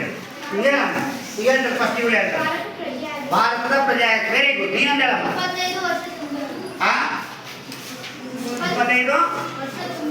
25 ವರ್ಷ ತುಂಬಿರುತ್ತೆ. Very good. ಎರಡಾಯ್ತು. ಮತ್ತೆ ಹಿಂಗೆ ದಿವಾಳಿ ಆಗಿರಬಾರ್ದು, ಮಾನಸಿಕ ಅಸ್ವಸ್ಥೆಯಿಂದ ಜೈಲು ಶಿಕ್ಷೆ ಹೊಂದಿರಬಾರ್ದು, ದಿವಾಳಿ ಆಗಿರಬಾರ್ದು, ಸರ್ಕಾರಿ ನೌಕರನಾಗಿರಬಾರ್ದು, ಅಪರಾಧಿ ಆಗಿರ್ಬೋದು, ಜೈಲು ಶಿಕ್ಷೆಯನ್ನು ಅನುಭವಿಸಿರಬಾರದು, ಮತ್ತೆ ಲಾಭದಾಯಕ ಹುದ್ದೆಯಲ್ಲಿ ಇರಬಾರ್ದು. ಯಾವುದು ಲಾಭದಾಯಕ ಹುದ್ದೆಯಲ್ಲಿ ಇರಬಾರದು. ಮತ್ತೆ ಓಕೆ, ವೆರಿ ಗುಡ್. ಎಲ್ಲರಿಗೂ ಕೂಡ ಧನ್ಯವಾದಗಳು. ಈಗ ನೋಡೋಣ ಒಂದ್ಸಲ ನಾವು ಇದರಲ್ಲಿ ಈ ಒಂದು ಪಾಯಿಂಟ್ಗಳನ್ನ ಯಾವ ರೀತಿಯಾಗಿ ಆ ಪಾಯಿಂಟ್ಸ್ಗಳನ್ನ ನಾವು ಇದರಲ್ಲಿ ನೋಡ್ತೀವಿ. ನೋಡಿದೆ ನಮ್ಮ ಕರ್ನಾಟಕದ ಇದೇನ್ ಗೊತ್ತಿಲ್ಲ ವಿಧಾನಸೌಧ. ನೋಡಿ, ವಿಧಾನಸೌಧ ಇಲ್ಲೇ ವಿಧಾನ ಪರಿಷತ್ತು ಮತ್ತು ವಿಧಾನಸಭಾ ಅಧಿವೇಶನ ಇಲ್ಲೇ ನಡೆಯುತ್ತೆ. ಮಿನಿಸ್ಟ್ರಿಗೆ ಬೇಕಂತ ರೂಮ್ಗಳು ಎಲ್ಲ ಕೂಡ ಇಲ್ಲೇ ಇದಾವೆ. ಹಾಗಾಗಿ ಎಲ್ಲ ಕಾರ್ಯಭಾರ ಈ ವಿಧಾನಸೌಧ. ಎಲ್ಲಿದೆ ವಿಧಾನಸೌಧ? ಬೆಂಗಳೂರಲ್ಲಿ ವಿಧಾನಸೌಧ ಇದೆ. ನೋಡಿ, ವಿಧಾನಸಭೆಯ ಅರ್ಹತೆಗಳು ನಾವಿಲ್ಲಿ ನೋಡಿದಾಗ ಅವು ಏನೇನು ಅರ್ಹತೆಗಳನ್ನು ಹೊಂದಿರಬೇಕು? ಭಾರತ ಪ್ರಜೆ ಆಗಿರಬೇಕು, 25 ವರ್ಷ ವಯಸ್ಸು ಪೂರ್ಣಗೊಂಡಿರಬೇಕು, ಲಾಭದಾಯಕ ಹುದ್ದೆಯಲ್ಲಿರಬಾರದು, ನ್ಯಾಯಾಂಗದಿಂದ ಜೈಲು ಶಿಕ್ಷೆಗೆ ಒಳಗಾಗಿರಬಾರದು, ಅಪರಾಧಿ ಆಗಿರಬಾರದು, ದಿವಾಳಿ ಆಗಿರಬಾರದು, ಅಂದ್ರೆ ಎಲ್ಲ ಕಳ್ಕೊಂಡು ಪಾಪರಾಗಿರಬಾರದು, ಮಾನಸಿಕ ಅಸ್ವಸ್ಥತೆ ಹುಚ್ಚನಾಗಿರಬಾರದು, ಕಾಲಕಾಲಕ್ಕೆ ಸಂಸತ್ತು ನಿಗದಿಪಡಿಸಿದ ಅರ್ಹತೆಗಳನ್ನ ಹೊಂದಿರಬೇಕು. ಇಷ್ಟು ಅವನು ಅರ್ಹತೆಗಳನ್ನ ಹೊಂದಿದ್ರೆ ಮಾತ್ರ ಇಲ್ಲಿ ಭಾರತ ಪ್ರಜಾಧಿಕಾರ MLA ಆಗಲಿಕ್ಕೆ ಅಧಿಕಾರ ಇದೆ. MLA ಇದರಲ್ಲಿ ಏನೋ ತಪ್ಪೇನಾದ್ರು ಕೊಟ್ರೆ ಅವನನ್ನ MLA ಸ್ಥಾನ ಗೆದ್ದಾದ್ಮೇಲೆ ಕೂಡ ಏನ್ ಮಾಡಬಹುದು, ರದ್ದು ಮಾಡಬಹುದು. ಅದಕ್ಕೆ ಆ ಒಂದು ಕಾನೂನಿಗೆ ಅವಕಾಶ ಇದೆ ಸಂವಿಧಾನದಲ್ಲಿ. ಹಾಗಾಗಿ ಈ ಅರ್ಹತೆಗಳನ್ನ ನಾವು ಒಂದೊಂದಾಗಿ ನೋಡೋದಾದ್ರೆ ಯಾಕಂದ್ರೆ ನಾನು ಹೇಳಿದ್ದೀನಿ, ಒಂದು ಭಾರತದ ಏನಾಗಿರ್ಬೇಕು, ನಾಗರಿಕ ಬರ್ತೀನಿ, ಭಾರತದ ಪ್ರಜೆಯಾಗಿರ್ಬೇಕು. ಎಷ್ಟು ವರ್ಷ ತುಂಬಿರಬೇಕು? 20 ವರ್ಷ ತುಂಬಿರಬೇಕು. ಜೊತೆಗೆ ಏನಾಗಿರ್ಬೇಕು, ಮತ್ತೆ ಮೂರನೇದು ಲಾಭದಾಯಕ ಹುದ್ದೆಯಲ್ಲಿರಬಾರ್ದು. ಯಾವ ಹುದ್ದೆಯಲ್ಲಿರಬಾರ್ದು? ಲಾಭದಾಯಕ ಹುದ್ದೆಯಲ್ಲಿರಬಾರ್ದು.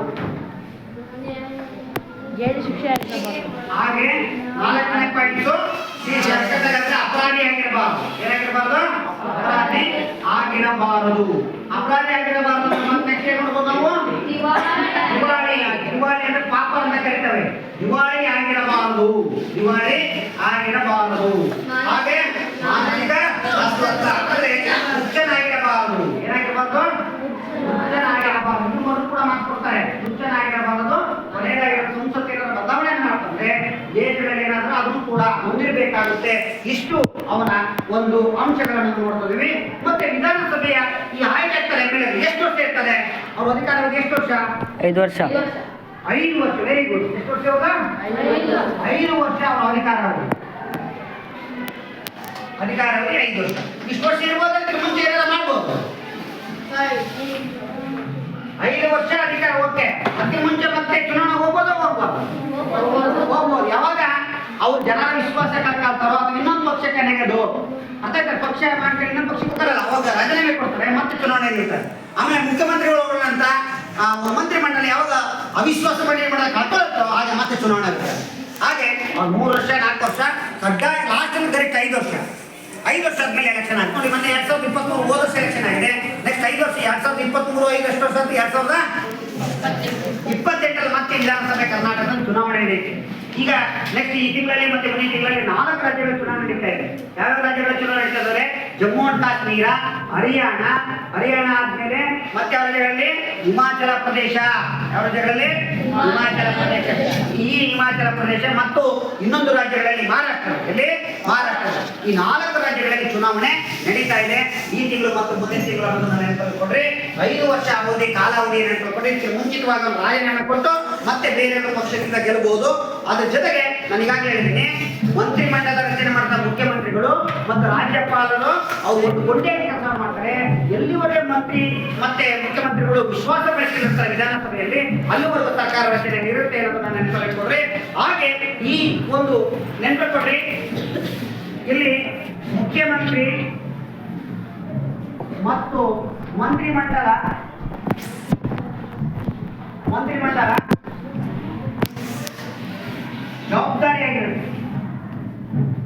ಜವಾಬ್ದಾರಿಯಾಗಿ ಕಾರ್ಯನಿರ್ವಹಣೆ ಮಾಡುತ್ತೆ. ಎಲ್ಲಿವರೆಗೂ ಕಾರ್ಯನಿರ್ವಹಣೆ ಮಾಡ್ತಂದ್ರೆ ವಿಶ್ವಾಸ ಇರುವವರೆಗೂ. ವಿಶ್ವಾಸ ಇಲ್ಲ ಅಂದ್ರೆ ತನ್ನ ಅಸ್ತಿತ್ವವನ್ನು ಕಳ್ಕೊಳ್ಳುತ್ತೆ. ಹಾಗೆ ಇಲ್ಲಿ ಈ ವಿಧಾನಸಭಾ ಸದಸ್ಯರಿದ್ದಾರಲ್ಲ, ವಿಧಾನಸಭಾ ಸದಸ್ಯರಲ್ಲಿಯೇ ಒಬ್ಬರನ್ನ ಏನ್ ಮಾಡ್ತಾರೆ? ಒಬ್ಬರನ್ನ ಅಧ್ಯಕ್ಷರನ್ನಾಗಿ ಮಾಡ್ಕೊಳ್ತಾರೆ. ಏನನ್ನಾಗಿ ಮಾಡ್ಕೊಳ್ತಾರೆ? ಅಧ್ಯಕ್ಷರನ್ನಾಗಿ ಮಾಡ್ಕೊಳ್ತಾರೆ. ಇವ್ರು ಏನಂತ ಕರೀತಾರೆ ಅಂದ್ರೆ ಸ್ಪೀಕರ್ ಅಂತ ಕರೀತಾರೆ. ಏನಂತ ಕರೀತಾರೆ? ಸ್ಪೀಕರ್. ಹಾಗಾದ್ರೆ ಈಗ ಕರ್ನಾಟಕ ವಿಧಾನಸಭೆಯ ಸ್ಪೀಕರ್ ಯಾರು? ಈಗ ಕರ್ನಾಟಕ ವಿಧಾನಸಭೆಯ ಸ್ಪೀಕರ್ ಯಾರು? UT Khader. Very good. UT Khader. ಆದಮೇಲೆ ಮತ್ತು ಪ್ರಶಾಂತ್ ಹೇಳಿದಾಗೆ UT ಖಾದರ್. UT ಖಾದರ್ ಚಿತ್ರವನ್ನು ನೋಡೋಣ. ನೋಡಿ UT ಖಾದರ್ ಇದೆ. ನೋಡಿ ಅಧಿವೇಶನ ನಡೀತಾ ಇದೆ. ನೋಡಿ ಕೂತ್ಕೊಂಡಿರ್ತಾರಲ್ಲ ಇವರೇ UT ಖಾದರ್. ನೋಡಿ ನೆನ್ಕೊಳ್ಕೊಡ್ರಿ, ಇದು ಸಂಸತ್ ನಡೆಯುವಂತ ಅಥವಾ ರಾಜ್ಯಕ್ಕೆ ವಿಧಾನಸಭೆ ನಡೆಯುವಂತಂದ್ರೆ ಇವರೇ ಕೂತ್ಕೊಂಡಂತಾರಲ್ಲ ಇದೆ. ಯಾರು? UT ಖಾದರ್. ಇವರೆಲ್ಲ ಅಧಿಕಾರಿ ವರ್ಗ, ಅಧಿಕಾರಿಗಳು ಕೆಲಸ ಮಾಡೋದು. ನೋಡಿ ಇಲ್ಲಿ ಆಡಳಿತ ಪಕ್ಷ ಸಿದ್ದರಾಮಯ್ಯ ಕಾಣ್ತಾರೆ. ನೋಡಿ ಸಿದ್ದರಾಮಯ್ಯ ಈ ಕಡೆಗೆ ವಿರೋಧ ಪಕ್ಷ ಆಗಿರುತ್ತ JDS BJP ಪಾರ್ಟಿ ಕಡೆ ಕೂತ್ಕೊಳ್ತಾರೆ. ಈ ಕಡೆ ಎಲ್ಲ ಕೂತ್ಕೊಂಡ್ರೆ ಯಾರು ಅಂತಂದ್ರೆ ಆಡಳಿತ ಪಕ್ಷದವರು. ಇವರೆಲ್ಲ ಅಧಿಕಾರಿ ವರ್ಗ. ಅದ್ರ ಜೊತೆಗೆ ಇಲ್ಲಿ ನೋಡಿ ಕಮಾಂಡರ್ ಇರ್ತಾರೆ. ಆ ಕಡೆ ಕೂತ್ಕೊಂಡು ನೋಡಿ ಇಲ್ಲೆಲ್ಲ ಸೈಡ್ ಇರ್ತಾರೆ. ಇವರೆಲ್ಲ ಜನಗಳು ಬೇರೆ ಕೂತ್ಕೋಬಹುದು. ಅಧಿಕಾರ ತಗೊಂಡು ನಾವೆಲ್ಲ ನೋಡಬಹುದು ಜನರು. ಇದು ಅಧಿವೇಶನ ನಡೆಯುವ ಚಿತ್ರ. ಅದೇ ಇವರೇ UT ಖಾದರ್. ಕರ್ನಾಟಕ ವಿಧಾನಸಭೆಯ ಸ್ಪೀಕರ್ ಯಾರು? UT ಖಾದರ್. ಈ UT ಖಾದರ್ ಇರಲ್ಲ, ಈಗ ಸ್ಪೀಕರ್ ಆಗಿ ಕೆಲಸವನ್ನ ಮಾಡ್ತಾರೆ. ಆ ಕೆಲಸವನ್ನ ಮಾಡ್ಕೊಂತ ಈ ವಿಧಾನಸಭೆಯಲ್ಲಿ ಘನತೆಯನ್ನು ಹೆಚ್ಚಿಸ್ತಾ ಮಾಡ್ತಾರೆ ನೋಡ್ರಿ. ಇವರು ಯಾವ ಕ್ಷೇತ್ರದಿಂದ ಗೆದ್ದಿದ್ದಾರೆ ಗೊತ್ತಾ? ಕರ್ನಾಟಕದ ಯಾವ ಕ್ಷೇತ್ರದಿಂದ ಗೆದ್ದಿದ್ದಾರೆ? ಯುಟಿ ಖಾದರ್ ಬಹಳ ಒಬ್ಬ ಒಳ್ಳೆಯ ಸಜ್ಜನಿಕೆ ವ್ಯಕ್ತಿ. ಸ್ವಲ್ಪ ಕನ್ನಡ ಮಂಗಳೂರು ಸೈಡ್ ಮಾತಾಡೋದೇ ಹೇಳಿ ನೋಡಿ. ನಾನೇ ಹೇಳ್ಬಿಟ್ಟೆ, ಮಂಗಳೂರಿನ ಉಳ್ಳಾಲ ಕ್ಷೇತ್ರದಿಂದ ಮಂಗಳೂರು ದಕ್ಷಿಣದಿಂದ ಗೆದ್ದಂತ ಸತತ 4-5 ಬಾರಿ ಗೆದ್ದಿದ್ದಾರೆ ಇವರು ಮಂಗಳೂರಿನಲ್ಲಿ. ಅದು ಉಳ್ಳಾಲ ಕ್ಷೇತ್ರ. ಈಗ ಮಂಗಳೂರು ಉಳ್ಳಾಲ ಕ್ಷೇತ್ರ ದಕ್ಷಿಣ ಅಂತ ಮಾಡಿದ್ದಾರೆ. ಮಂಗಳೂರು ದಕ್ಷಿಣ ಕ್ಷೇತ್ರದಿಂದ ಗೆದ್ದಂತ ಒಬ್ಬ ಯಾರು? ಯುಟಿ ಖಾದರ್. ಈಗ ವಿಧಾನಸಭೆಯ ಸ್ಪೀಕರ್ ಅನ್ನು ನೆನಪಿಕೊಡ್ರಿ. ವಿಧಾನಸಭೆಯ ಸ್ಪೀಕರ್ ಅಂತ ಹೇಳಿ ನೆನಪಿಕೊಡ್ರಿ. ವಿಧಾನಸಭೆ ಅಧಿವೇಶನ ನಡೆಯುತ್ತಂತ ಚಿತ್ರವನ್ನು ಈಗಾಗಲೇ ನೋಡಿದ್ದೀವಿ. ಹಾಗಾಗಿ ನೇರವಾಗಿ ನಾವು ಮುಂದಿನ ಒಂದು ಪಾಯಿಂಟ್ಸ್ಗೆ ಹೋಗೋಣ. ಆ ಮುಂದಿನ ಪಾಯಿಂಟ್ಸ್ ಅಂದ್ರೆ ಈ ವಿಧಾನಸಭೆ ಇದೆಯಲ್ಲ, ವಿಧಾನಸಭಾ ಅಧ್ಯಕ್ಷರಿಗೆಲ್ಲ ಯುಟಿ ಖಾದರ್ ಅಥವಾ ಸಭಾಪತಿ ಅಂತ ಕರಿತೀವಲ್ಲ, ಇವರ ಒಂದು ಏನು ಅಧಿಕಾರಗಳು ಅಥವಾ ಇವರು ಏನೇನು ಕೆಲಸ ಮಾಡ್ತಾರೆ ಅನ್ನೋ ಅಂಶಗಳನ್ನ ನಾವು ನೋಡ್ಕೊಳ್ತಾ ಹೋಗೋಣ. ನೋಡೋಣ, ಗೊತ್ತಿದ್ದರೆ ನೀವು ಪಾಯಿಂಟ್ಸ್ಗಳನ್ನ ಹೇಳಿ. ಹಾಗಾಗಿ ಈ ಸ್ಪೀಕರ್ ವಿಧಾನಸಭೆಯ ಸಭಾಧ್ಯಕ್ಷರ ಒಂದು ಕಾರ್ಯ, ವಿಧಾನಸಭಾ ಸಭಾಧ್ಯಕ್ಷರ ಕಾರ್ಯಗಳು ಏನೇನು ಕಾರ್ಯಗಳನ್ನು ಮಾಡ್ತಾರೆ ಇವರು?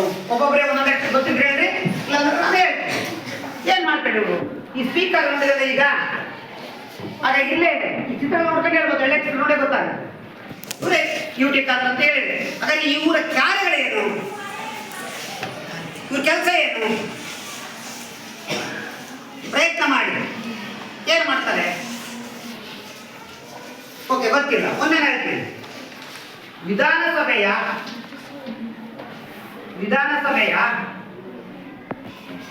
ಅಧಿವೇಶನವನ್ನ ನಡೆಸಿಕೊಂಡು ಹೋಗುತ್ತಾರೆ ಅಥವಾ ಕಾರ್ಯಕ್ರಮಗಳನ್ನು ನಡೆಸಿಕೊಂಡು ಹೋಗುತ್ತಾರೆ. ಮತ್ತೇನ್ ಮಾಡ್ತಾರೆ? ಗೊತ್ತಿಲ್ಲ. ಹಾಗಾಗಿ ಸದನದಲ್ಲಿ ಎರಡನೇ ಪಾಯಿಂಟ್, ಸದನದಲ್ಲಿ ಶಿಸ್ತು ಮತ್ತು ಶಾಂತಿಯನ್ನ ಕಾಪಾಡುತ್ತಾರೆ. ಶಿಸ್ತು ಮತ್ತು ಶಾಂತಿಯನ್ನ ಏನ್ ಮಾಡ್ತಾರೆ? ಕಾಪಾಡುತ್ತಾರೆ. ಸದನದಲ್ಲಿ ಶಾಂತಿ ಮತ್ತು ಶಿಸ್ತನ್ನು ಕಟ್ಟರೆ ಅಧಿವೇಶನ ನಡೆಸಿಕೊಂಡು ಹೋಗ್ತಾರೆ. ಶಾಂತಿ ಮತ್ತು ಶಿಸ್ತನ್ನ ಕಾಪಾಡ್ತಾರೆ. ನೆನಪಿಟ್ಕೊಳ್ಳಿ, ಶಾಂತಿ ಮತ್ತು ಶಿಸ್ತನ್ನ ಕಾಪಾಡ್ತಾರೆ. ಹಾಗೆ ಸದನವನ್ನ ಮುಂದೂಡುವ ಅಧಿಕಾರ ಇದೆ. ಯಾರ ಗಲಾಟೆ ಮಾಡ್ತಾ ಇದ್ರೆ ಏನ್ ಮಾಡ್ತಾರೆ? ಮುಂದೂಡುವ ಅಧಿಕಾರವಿದೆ. ಏನಾದ್ರು ಗಲಾಟೆ ಮಾಡ್ತಾ ಇದ್ರೆ ನಾಳೆ ಮಧ್ಯಾಹ್ನ 3:00 ಭಾರಿ ಗಲಾಟೆ ಮಾಡ್ತಾರೆ. ಆ ಕಡೆ ಬಂದು ಈ ಕಡೆ ಬಂದು ಈ ಕಡೆ ಕೆಳಗೆ ಗಲಾಟೆ ಮಾಡಿದಾಗ ಸಡಗರ ಗಲಾಟೆ ಮಾಡ್ತಾರೆ. ಅವ್ರು ಏನು ನಿಂತ್ಕೊಂಡು ಹೇಳ್ತಾರೆ, ಈ ಒಂದು ಅಧಿವೇಶನವನ್ನ 3:00 ಮೊದಲುಗೊಳಿಸುತ್ತಿದ್ದೇನೆ ಅಂತ ಹೇಳ್ಬೇಕಾದ್ರೆ 3:00 ತನಕ ನಡೆಯಲ್ಲ. ಈಗ ಮುಂದಾಗ್ತದೆ, ನಾಳೆವರೆಗೆ ಮುಂದಾಗ್ತದೆ, ಗಲಾಟೆ ಜಾಸ್ತಿ ಆಗುತ್ತೆ. ಹಾಗಾಗಿ ಸದನವನ್ನ ಮುಂದೂಡುವ ಅಧಿಕಾರವಿದೆ. ಏನು ಅಧಿಕಾರ ಇದೆ? ಸದನವನ್ನ ಮುಂದೂಡುವಂತ ಅಧಿಕಾರ ಇದೆ. ನೆನಪಿಟ್ಟುಕೊಳ್ಳಿ. ಆ ಜೊತೆಗೆ ಸದಸ್ಯರ ಹಕ್ಕು ಬಾಧ್ಯತೆಗಳನ್ನ ರಕ್ಷಿಸುತ್ತಾರೆ. ಏನಾದ್ರು ಸದಸ್ಯರಿಗೆ ತೊಂದರೆ ಅಂತಂದ್ರೆ ನೆನಪಿಟ್ಕೊಳ್ಳಿ, ಸದಸ್ಯರ ಹಕ್ಕು ಮತ್ತು ಬಾಧ್ಯತೆಗಳನ್ನ ರಕ್ಷಣೆ ಮಾಡುತ್ತಾರೆ. ಯಾರ ಎಮ್ಮೆಲ್ಲೆ ತೊಂದರೆ ಅಲ್ಲಿ ಏಕಾಏಕಿ ಅರೆಸ್ಟ್ ಮಾಡಂಗಿಲ್ಲ, ತೊಂದರೆ ಕೊಡಂಗಿಲ್ಲ. ಅವರೆಲ್ಲರೂ ಕೂಡ ಸದಸ್ಯರ ಹಕ್ಕು ಬಾಧ್ಯತೆಗಳಿಗೆ ರಕ್ಷಣೆಯನ್ನ ಕೊಡ್ತಾರೆ ಅನ್ನೋದು ನೆನಪಿಟ್ಕೊಳ್ಳಿ. ಅಥವಾ ಕೊನೆಯದಾಗಿರುವುದು ಮಸೂದೆಗೆ ಸಮಮತ ಬಿದ್ದಾಗ, ಏನಿದ್ದಾಗ ಸಮಮತ ಬಿದ್ದಾಗ ತಮ್ಮ ಮತವನ್ನ ಚಲಾಯಿಸುತ್ತಾರೆ. ಅಂದ್ರೆ ಉದಾಹರಣೆಗೆ ಯಾವ ಒಂದು ಮಸೂದೆ ಮಂಡನೆ ಆಗ್ತದೆ, ಆ ಚಲಾಯಿಸುತ್ತಾರೆ ಅಂದ್ರೆ ಉದಾಹರಣೆಗೆ ಪಾಸ್ ಆಗಬೇಕಂದ್ರೆ 50% ಜಾಸ್ತಿ ಇರ್ಬೇಕು. 25 ಜನ ಸದಸ್ಯರಿರ್ತಾರೆ. 25 ಅರ್ಧ ಎಷ್ಟು? 13 ಜನ ಇದ್ದಾರೆ. ಒಬ್ರು ರಜಾ ಇದ್ದಾರೆ, 24 ಜನ ಬಂದಾರೆ. ಆಗ ಒಂದು ಮಸೂದೆಗೆ 12 ಜನ ಓಕೆ ಕೊಟ್ಟರು, 12 ಜನ ಇಲ್ಲ ಬೇಡ. ಆಗ ಸಮ ಆಯ್ತು. ಏನಾಯ್ತು ಅದು ಮಸೂದೆಗೆ? ಸಮ. ಆಗ ಅದು ಸೈನ್ ಹಾಕಿ ಬರಲ್ಲ. ಆಗ ಅವರು ಯಾರ ಕಡೆ ಮತ ಹಾಕ್ತಾರೋ ಆ ಸರ್ಕಾರದ ಕಡೆ ಮತ ಹಾಕಿದ್ರೆ ಪಾಸ್ ಆಗುತ್ತೆ. ಅದು ವಿರೋಧವಾಗ್ತದೆ, ಆ ಮಸೂದೆ ಹಿಂದಕ್ಕೆ ಹೋಗುತ್ತೆ, ವಾಪಸ್ ಆಗುತ್ತೆ, ರದ್ದಾಗುತ್ತೆ. ಆ ರೀತಿಯಾದಂತಹ ಒಂದು ಈ ಅಧಿಕಾರವನ್ನು ಒಳಗೊಂಡಿದ್ದಾರೆ. ಆ ಎಲ್ಲ ಅಂಶಗಳನ್ನು ಕೂಡ ನಾವು ಇಲ್ಲಿ ಟಿವಿ ಪರದೆಗಳು ಕೂಡ ನೋಡಬಹುದು. ಸಭಾಧ್ಯಕ್ಷರ ಕಾರ್ಯ ಏನಂದ್ರೆ ವಿಧಾನಸಭೆಯ ಕಾರ್ಯಕಲಾಪಗಳನ್ನು ನಡೆಸುವುದು, ಸದನದಲ್ಲಿ ಶಾಂತಿ ಶಿಸ್ತನ್ನು ಕಾಪಾಡುವುದು, ಘನತೆಯನ್ನು ಹೆಚ್ಚಿಸುವ ಕಾರ್ಯಕ್ರಮ ಮುಂದೂಡುವುದು, ಸದಸ್ಯರ ಹಕ್ಕು ಬಾಧ್ಯತೆಗಳನ್ನು ರಕ್ಷಿಸುವುದು, ಸದನದಲ್ಲಿ ಮಸೂದೆಗೆ ಸಮಮತಗಳು ಬಂದಾಗ ನಿರ್ಣಾಯಕ ಮತ ಚಲಾಯಿಸುವ ಕಾರ್ಯಗಳನ್ನ ನಿರ್ವಹಿಸುತ್ತಾರೆ. ಇಷ್ಟೆಲ್ಲ ಸ್ಪೀಕರ್ ಅವರು ತಮ್ಮ ಕಾರ್ಯಗಳನ್ನ ನಿರ್ವಹಣೆಯನ್ನ ಮಾಡ್ತಾ ಇದ್ದಾರೆ ಅನ್ನೋದನ್ನು ನಾವಿಲ್ಲಿ ನೋಡ್ತಾ ಇದ್ದೀವಿ.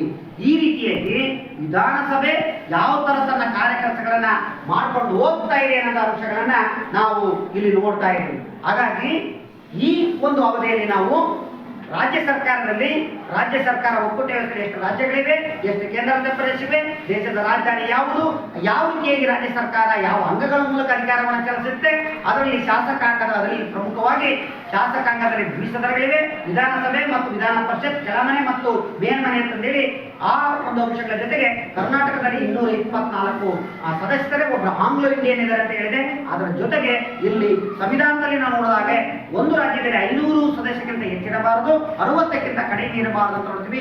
ಆದರೂ ಕೂಡ ಸಿಕ್ಕಿಂ ರಾಜ್ಯದಲ್ಲಿ 32 ಸದಸ್ಯರು ಅಂತ ನಾನು ಹೇಳಿದೆ. ಇದರ ಜೊತೆಗೆ ನಾವು ವಿಧಾನಸಭೆಯ ಒಂದು ಆ ಸದಸ್ಯರ ಒಂದು ಏನು ಅಧಿಕಾರವಾದ 5 ವರ್ಷಗಳಂತೆ, ಎಲ್ಲಿವರೆಗೆ 5 ವರ್ಷಗಳಂದ್ರೆ ಆ ಮುಖ್ಯಮಂತ್ರಿ ಮಂತ್ರಿಮಂಡಲ ಅಲ್ಲಿ ಅಧಿಕಾರ ಇರುವವರೆಗೆ ಅಂದ್ರೆ ವಿಶ್ವಾಸವೂ ಕೂಡ ಇರುತ್ತೆ. ಈಗ ಯಾರಾದ್ರೂ ಸದಸ್ಯರು ಕೂಡ ಬೆಂಬಲ ಕೊಡಲಿಲ್ಲ ಅಂದ್ರೆ ಹೋದ ಸಲ ನೋಡಿದ್ರಿ ನೀವು, ಕಾಂಗ್ರೆಸ್ನ 17 ಸದಸ್ಯರು ಜೆಡಿಎಸ್ ರಾಜೀನಾಮೆ ಕೊಟ್ಟು ಬಿಜೆಪಿ ಸೇರ್ಕೊಂಡು ಆಗ ಸರ್ಕಾರ ಬಿದ್ದೋತ್ತು, ಯಡಿಯೂರಪ್ಪ ಮುಖ್ಯಮಂತ್ರಿ ಆದ. ನೋಡಿರ್ಬೋದು ಎಷ್ಟು ಯಡಿಯೂರಪ್ಪ ಬೆಳೆಸಿದ್ರು, ಯಡಿಯೂರಪ್ಪ ಆದ್ಮೇಲೆ ಬಸವರಾಜ ಬೊಮ್ಮಾಯಿ ಮುಖ್ಯಮಂತ್ರಿ ಆದ. ಈ ರೀತಿಯಾಗಿ ಕೆಲವು ದುಡ್ಡಿಗೆ ಆಸೆಗಳಿಗೆ ಪಕ್ಷವನ್ನ ಬದಲಾಯಿಸ್ತಾರ ನೋಡ್ತೇವೆ. ಆ ರೀತಿ ಏನಾದ್ರು 133 ಸದಸ್ಯರಿಗೆ ಕರ್ನಾಟಕದಲ್ಲಿದ್ದಾರೆ, ಅವ್ರೇನಾದ್ರು ಒಂದು 25-30 ಸದಸ್ಯರು ರಾಜೀನಾಮೆ ಕೊಟ್ಟು ಬಿಜೆಪಿ ಸೇರ್ಕೊಂಡು ಮತ್ತೆ ಚುನಾವಣೆಯಲ್ಲಿ ಗೆದ್ದು ಬಂದ್ರೆ ಸರ್ಕಾರ ತನ್ನ ಅಸ್ತಿತ್ವವನ್ನು ಕಳ್ಕೊಳ್ಳುತ್ತೆ. ನೆನಪಲ್ಲಿ ಇಟ್ಕೊಡ್ರಿ. ಹಾಗಾಗಿ ಸ್ವಾಯತ್ತ ಕೆಲವರು ಮರಣವನ್ನ ಮಾಡ್ತಾರೆ, ಆ ಮರಣ ಹೊಂದಿದ ನಂತರ ಮತ್ತೆ ಚುನಾವಣೆ 6 ತಿಂಗಳಲ್ಲಿ ನಡೆಯುತ್ತೆ. ಹಾಗಾಗಿ ಇಷ್ಟು ಆಮೇಲೆ ಅವರ ಅರ್ಹತೆಗಳನ್ನ ನೋಡಿದ್ವಿ. ಆ ಅರ್ಹತೆಗಳನ್ನ ನೋಡಿದ ನಂತರ ನಾವು ನೆಕ್ಸ್ಟ್ ವಿಧಾನಸಭೆ ಸ್ಪೀಕರ್ ಯಾರಾದ ಅಧಿವೇಶನ ನೋಡಿದ್ವಿ. ಆ ಕಾರ್ಯಗಳು ಏನಂತ ನೀವು ಅವರಿಗೆ ನಾವು ಈಗಾಗಲೇ ಇಷ್ಟು ಅಂಶಗಳನ್ನ ನಾವು ನೋಡಿದ್ವಿ. ಹಾಗಾಗಿ ನೀವು ನಾಳೆ ಬರುವಾಗ ಆ ಅಂಶಗಳನ್ನ ನೆನಪಲ್ಲಿಟ್ಕೊಂಡು ನೀವು ಬರ್ಕೊಂಡ್ಬರ್ಬೇಕು. ಬರ್ಕೊಳ್ಳಿ ಬಹಳ ಪ್ರಮುಖವಾಗಿರುವಂತಹ ಒಂದು ಪ್ರಶ್ನೆ ಬರ್ಕೊಳ್ಳಿ. ವಿಧಾನಸಭಾ ಸದಸ್ಯರಾಗಲು ಗೃಹಪಾಠ ಕ್ಲೀನ್ ಬರ್ಕೊಳ್ಳಿ. ಗೃಹಪಾಠ ವಿಧಾನಸಭಾ ಸದಸ್ಯರಾಗಲು ಇರಬೇಕಾದ ಅರ್ಹತೆಗಳನ್ನು ಪಟ್ಟಿ ಮಾಡಿಕೊಂಡು ಬನ್ನಿ. ಒಬ್ಬ MLA ಆಗ್ಬೇಕಾದ್ರೆ ಏನೇನು ಅರ್ಹತೆಗಳಿರ್ಬೇಕು ನೆನಪಿಟ್ಕೊಳ್ಳಿ. ಒಬ್ಬ MLA ಆಗ್ಬೇಕಾದ್ರೆ ಏನೇನು ಅರ್ಹತೆಗಳಿರ್ಬೇಕು ಅನ್ನೋದನ್ನ ನಾವು ಆ ಅಂಶಗಳನ್ನ ಗಮನದಲ್ಲಿ ಇಟ್ಕೊಳ್ಬೇಕು. ಯಾಕಂದ್ರೆ ಆ ಅಂಶಗಳನ್ನ ನಾವು ಗಮನದಲ್ಲಿ ಇಟ್ಕೊಳ್ಳಿಲ್ಲ ಅಂತಂದ್ರೆ ನಾವು ಏನ್ ಮಾಡ್ತಾ ಇದೀವಿ ಏನಿಲ್ಲ ಅಂತ ಗೊತ್ತಾಗ್ತಾ ಇರೋದಿಲ್ಲ. ಹಾಗಾಗಿ ಈ ರೀತಿಯಾಗಿ ನಾಳೆ ಬರುವಾಗ ವಿಧಾನಸಭಾ ಸದಸ್ಯರಾಗಲಿಕ್ಕೆ ಏನ್ ಅರ್ಹತೆ ಇರಬೇಕು ಆ ಅರ್ಹತೆಗಳನ್ನ ಪಟ್ಟಿ ಮಾಡ್ಕೊಂಡು ಬನ್ನಿ. ಹಾಗೆ ಮತ್ತೊಂದು ಕೊಡ್ತೀನಿ. ದಾವಣಗೆರೆ ಜಿಲ್ಲೆಯ ಪ್ರಸ್ತುತ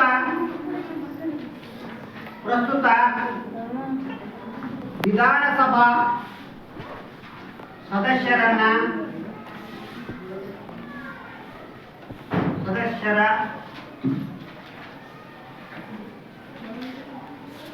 ಹೆಸರಿಸಿ. ಯಾರೇ ಈ ದಾವಣಗೆರೆ MLAಗಳು ಇದ್ದಾರೆ. ಹಾಗಾಗಿ ದಾವಣಗೆರೆ MLAಗಳಲ್ಲಿ ಹೆಸರುಗಳು ನೋಡಿ ಎಷ್ಟೊಂದು ಗೊತ್ತಾಗುತ್ತೆ ನಾನು ಹೇಳ್ಬಿಡ್ತೀನಿ. ಅದ್ರ ಹೆಸರು ನೀವು ಬರ್ಕೊಂಬರ್ಬೇಕು. ದಾವಣಗೆರೆ ಉತ್ತರ, ದಾವಣಗೆರೆ ದಕ್ಷಿಣ, ಮಾಯಕೊಂಡ, ಜಗಳೂರು, ಚನ್ನಗಿರಿ, ಹರಿಹರ ಮತ್ತು ಹೊನ್ನಾಳಿ. ಟೋಟಲ್ 7 ಜನ ಬರ್ತಾರೆ. ಎಷ್ಟು ಜನ ಬರ್ತಾರೆ? 7 ಜನ. ಗೆದ್ದಂತವರು ಹೆಸರು ಬಾರ್ದು ಪಕ್ಕದಲ್ಲಿ ಬ್ರಾಕೆಟ್ ಅಲ್ಲಿ JDS, ಕಾಂಗ್ರೆಸ್, BJP ಅಂತ ಬರೀರಿ.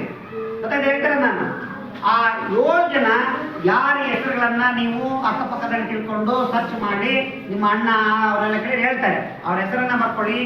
ದಾವಣಗೆರೆ ಜಿಲ್ಲೆಯಲ್ಲಿ ಬರುವಂತ 7 ಜನ MLAಗಳನ್ನ ನೀವು ಹೆಸರಿಸಿಕೊಂಡು ಬನ್ನಿ ಏನೋ ಅಂಶವನ್ನ ನಾನು ನಿಮ್ ಗಮನಕ್ಕೆ ತರ್ತೀನಿ.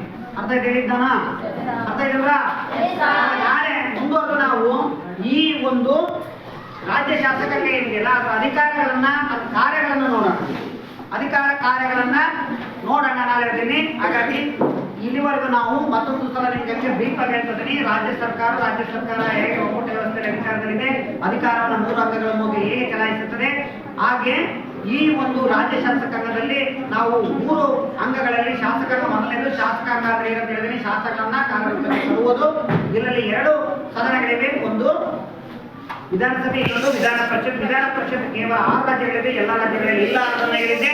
ಯಾವ್ಯಾವ ರಾಜ್ಯಗಳಲ್ಲಿ ಇದೆ ಅನ್ನೋದನ್ನು ಕೂಡ ಮತ್ತೊಂದು ಸಲ ಹೇಳ್ಬಿಡ್ತೀನಿ. ಮತ್ತೆ ಹೇಳ್ಬಿಡ್ತೀನಿ ನೋಡಿ, ಕರ್ನಾಟಕದಲ್ಲಿದೆ, ತೆಲಂಗಾಣದಲ್ಲಿದೆ, ಆಂಧ್ರ ಪ್ರದೇಶದ ಸೀಮಾಂಧ್ರದಲ್ಲಿದೆ, ಮತ್ತೆ ಮಹಾರಾಷ್ಟ್ರದಲ್ಲಿದೆ, ಮತ್ತೆ ಅದರ ಜೊತೆ ಬಿಹಾರದಲ್ಲಿದೆ, ಮತ್ತೆ ಇನ್ನೊಂದು ಉತ್ತರ ಪ್ರದೇಶದಲ್ಲಿದೆ. ಒಟ್ಟು 6 ರಾಜ್ಯಗಳಲ್ಲಿ ಈ ಒಂದು ವಿಧಾನ ಪರಿಷತ್ ಇದೆ ಅನ್ನೋದನ್ನ ನೆನಪಲ್ಲಿ ಇಟ್ಕೊಳ್ಳಿ. ಅರ್ಥ ಆಯ್ತಾ ಹೇಳ್ತಿರೋದು? ಇಷ್ಟು ಅಂಶಗಳನ್ನ ನಾವು ನೋಡಿಕೊಂಡು ಈ ಅಂಶಗಳನ್ನ ನಾವು ಅರ್ಥ ಮಾಡ್ಕೊಂಡಿದ್ದೀವಿ ಅಂದ್ರೆ ವಿಧಾನಸಭಾ ಸದಸ್ಯರ ಅರ್ಹತೆಗಳನ್ನ ನಾವು ಬಹಳ ಸುಲಭವಾಗಿ ಚೆನ್ನಾಗಿ ಮಾಡ್ಕೊಂಡೇ ಬಂದಿರ್ತೀವಿ. ಇದು ಖಂಡಿತ ಬುದ್ಧಿ ಅನ್ನೋದನ್ನ ನೆನಪಿಟ್ಕೊಡ್ರಿ. ಹಾಗೆ ಈ ಎಲ್ಲ ಪಾಯಿಂಟ್ಸ್ಗಳನ್ನ ಕ್ಲೀನಾಗಿ ಒಂದ್ ಕಡೆ ಬರ್ಕೊಂಡು ನೀವು ಕಂಪ್ಲೀಟ್ ಮಾಡಿ ಅಂತ ಹೇಳಿ ನಾಳೆ ಬರುವಾಗ 2 ಗ್ರೂಪ್ ಪಾಠಗಳನ್ನ ಗುಟ್ಟು ಅತ್ಯುತ್ತಮವಾಗಿ ಬರ್ಕೊಂಡು ಬನ್ನಿ. ನೋಡೋಣ ಯಾರು ಚೆನ್ನಾಗಿ ಬರ್ಕೊಂಡು ಬರ್ತಾರೋ ಅದು ನಿಮ್ಮ ಕೆಲಸ. ಹಾಗಾಗಿ ಮಾಡ್ಕೊಂಡು ಬರ್ತೀರ ಅಂತ ಹೇಳಿ ನಾನು ಈ ಅವಧಿಯನ್ನ ಇಲ್ಲಿಗೆ ಮುಗಿಸ್ತಾ ಇದ್ದೇನೆ. ನಾಳೆ ಮುಂದಿನ ಅಧ್ಯಾಯವನ್ನ ಮುಂದಿನ ಅಂಶಗಳನ್ನ ನಾವು ನೋಡೋಣ. ಎಲ್ಲರಿಗೂ ನಮಸ್ಕಾರ.